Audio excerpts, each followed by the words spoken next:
How's it going, YouTube? It's Cavaboomdeay, and I am back with another segment of Scary Paranormal Story Time. Again, I'm just reading out some entries from creepypasta.com. I'm going to, if you have a creepy story, maybe something happened, ghost encounter maybe, let me know, and maybe I'll read it in the next segment. So this one that we're reading today is called The Lost Passenger. And again, I'm going to put a link in the description so that if you want to read it yourself, you can go right ahead and do that. It might actually be better for you to read it yourself. But here we go. The Lost Passenger. I'm waiting at the bus stop. The rain is falling lightly, and it's just about getting dark. I missed the last bus, and now I'm tired and hungry, longing to be in my warm bed with a hot drink. I'm so busy daydreaming that I didn't notice the little old lady standing next to me. I never saw her arrive, which was odd, as I was sure I was all alone at the moment. The hood is up on her filthy raincoat, her posture hunched with her back to me, and clutched in her bony hand hangs a large red handbag. The street has gotten real quiet. The rain is coming down a little heavier now, and the street lamps flicker on. I'm impatiently glancing up and down the dark, deserted road for a sign of the bus when I notice something that alarms me.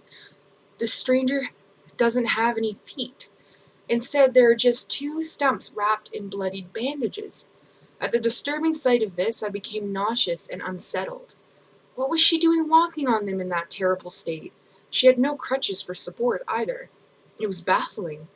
I tried hard not to stare and studied the timetable on the bus shelter wall instead when she suddenly spoke. Lost them on this very road, I did. It was a hollow, croaking sound she made when she talked.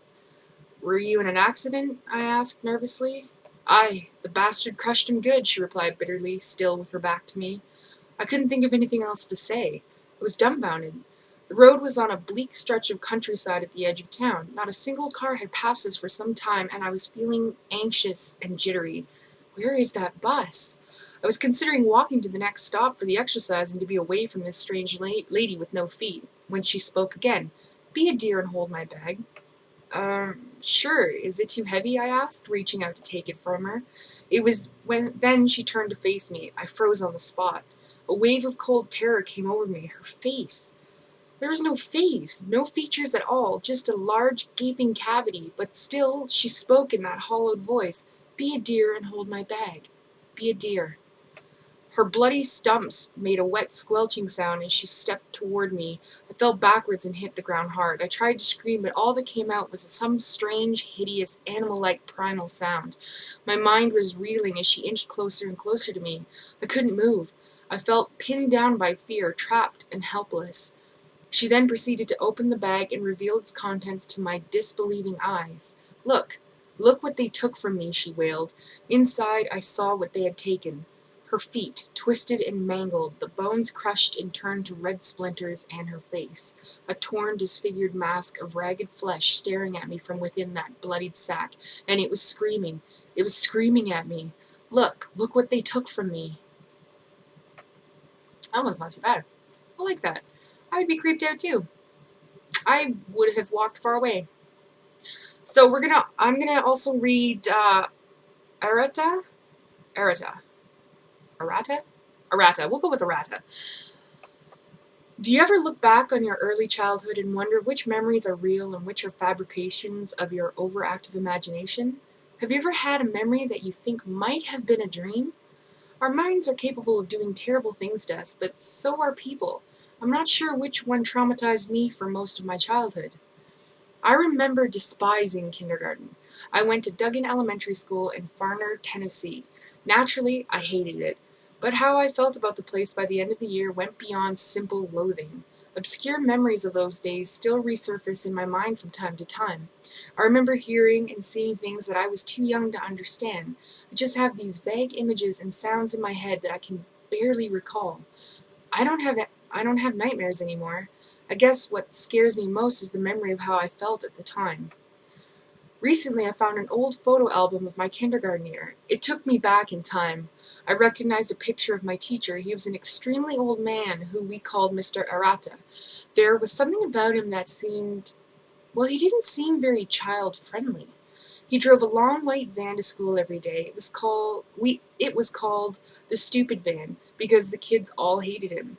Mr. Arata was irritable and cross, but he sure knew how to act when he was being watched by other teachers or the principal.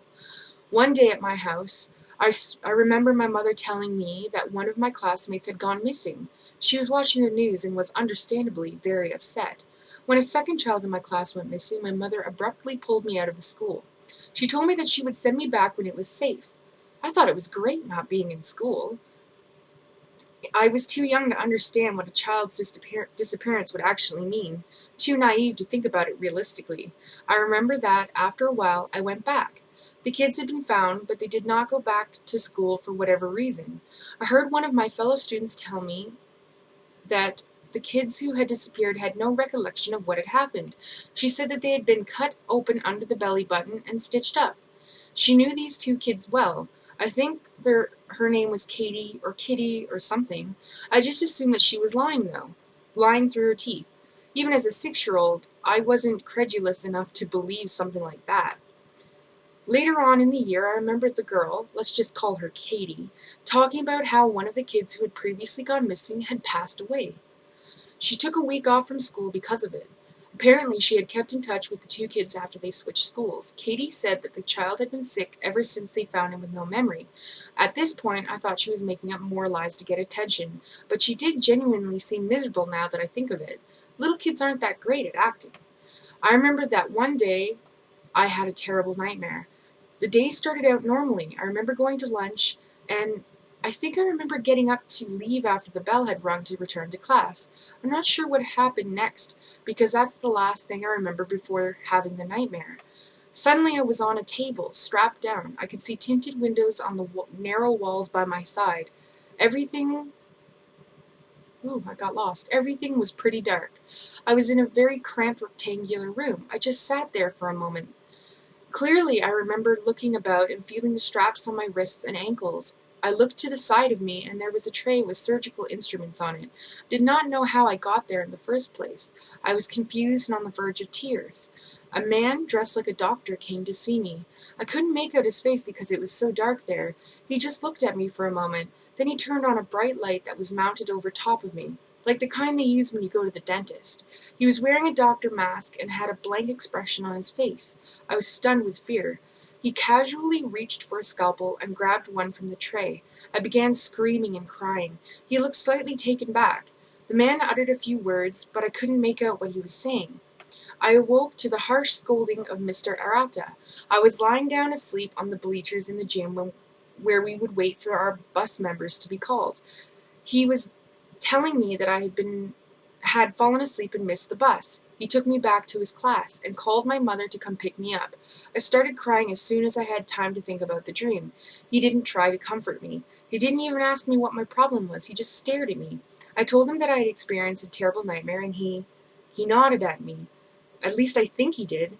My mother spent the whole day trying to reassure me. The most disturbing part is I usually wake from a nightmare as soon as I begin feeling terror, but I was screaming and thrashing about for an extended amount of time.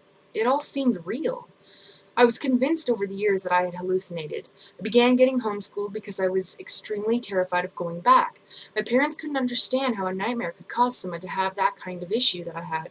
I had a few dreams about the experience. It wasn't like I was having a reoccurring nightmare. It was as if these nightmares were much less real than my original nightmare. They were just the original experience in dream form. They say that the sense of smell is the best way to remember something.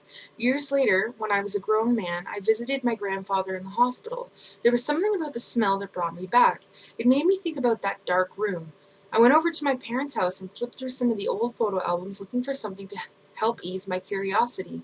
While I was looking through the photo album, I found a picture of the class and Mr.Arata. It had something writing on the back.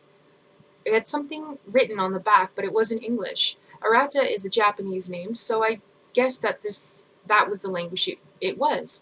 I knew that one of my dad's friends spoke Japanese, so I took the photo to him, and he translated it for me. I looked underneath the original text to see the scribbling that the man had left. The translation said, "I had a great time working on you this school year." I went back to the photo album and started rapidly searching through it. I didn't want my dream to be a reality, but I had to know for sure.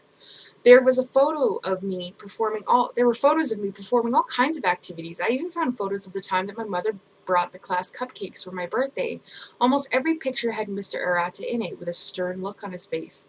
I held one picture in my hand, a picture that my mom took of me during a school play, and it seemed thicker than the others. I noticed tape on the edge of the picture. Two pictures had actually been taped together. I took a knife and cut the two pictures apart. What I saw haunted me. Underneath the regular picture was a picture of a small boy strapped to a table in the dark. I compared the picture with the other ones, and it was me. I looked on the back of the picture of the play. The back was originally facing the picture of me on the table, and it had more Japanese writing on it. I had to sit down. The dread and paranoia was coming back to me. I took the writing to the same man who had translated the first note. He seemed quite confused by what he read. "I came to this country to continue what I started in Manchuria." And that is the end of that story. So, because these ones were longer, I'm only going to read 2 instead of 3. Again, I'm going to put a link in the description, so if you want to read them yourself or read some of the other ones they have on there, they've got tons of categories and just weird stories, from things about aliens and dreams and creepy whatever. Whatever you could possibly think of that might be scary, it's probably here. So thanks for joining in Scary Paranormal Story Time, and I will see you later.